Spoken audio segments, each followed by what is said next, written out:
Capítulo 11 do segundo livro de Samuel. No começo do ano, época em que os reis costumavam ir à guerra, Davi enviou Joabe e as tropas israelitas para lutarem contra os amonitas.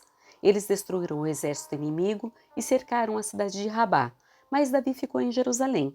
Certa tarde, Davi se levantou da cama depois de seu descanso e foi caminhar pelo terraço do palácio. Enquanto olhava do terraço, reparou numa mulher muito bonita que tomava banho. Davi mandou alguém para descobrir quem era a mulher. Disseram-lhe: é Batseba, filha de Eliã e esposa de Urias, o hitita. Então Davi enviou mensageiros para que a trouxesse e teve relações com ela. Batseba havia acabado de completar o ritual de purificação depois da menstruação, e ela voltou para casa. Passado algum tempo, quando Batseba descobriu que estava grávida, enviou um mensageiro a Davi para lhe dizer: estou grávida. Então Davi mandou uma mensagem para Joabe: envie-me Urias, o hitita. E Joabe o enviou a Davi. Quando Urias chegou, Davi perguntou como estavam Joabe e o exército e como ia a guerra. Então disse a Urias: vá para casa e descanse. Depois que Urias deixou o palácio, Davi lhe enviou um presente. Urias, porém, não foi para casa. Passou a noite na entrada do palácio com os guardas do rei. Quando Davi soube que Urias não tinha ido para casa, mandou chamá-lo e perguntou: o que aconteceu?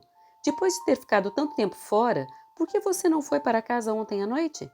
Urias respondeu: a arca e os exércitos de Israel e de Judá estão em tendas, e Joabe, meu comandante, e seus soldados estão acampados ao ar livre.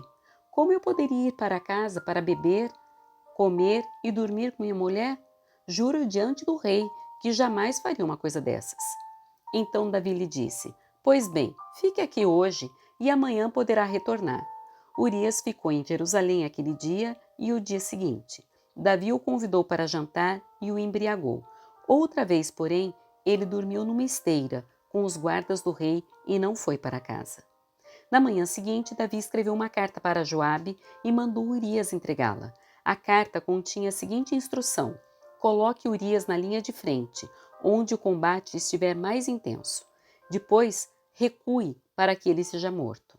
Então Joabe colocou Urias numa posição próxima do muro da cidade, onde sabia que estavam os principais guerreiros do inimigo. Quando os soldados inimigos saíram da cidade para lutar, Urias, o hitita, foi morto junto com muitos outros soldados israelitas. Joabe enviou a Davi um relatório da batalha. Disse a seu mensageiro: conte ao rei tudo o que aconteceu na batalha. Pode ser que ele fique irado e pergunte: por que as tropas se aproximaram tanto da cidade? Não sabiam que atirariam contra eles dos muros? Acaso Abimeleque, filho de Gideão, não foi morto em Tebes por uma mulher que atirou uma pedra de moinho do alto da muralha? Por que chegaram tão perto dos muros? Então diga-lhe: seu soldado Urias, o hitita, também foi morto.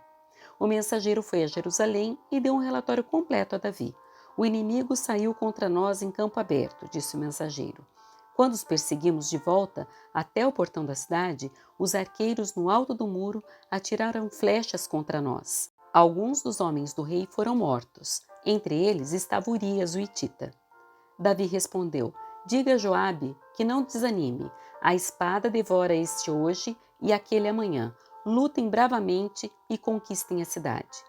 Quando a esposa de Urias soube que seu marido havia morrido, chorou por ele. Terminado o período de luto, Davi mandou trazê-la para o palácio. Ela se tornou uma de suas esposas e deu à luz um filho. Mas o que Davi fez desagradou o Senhor.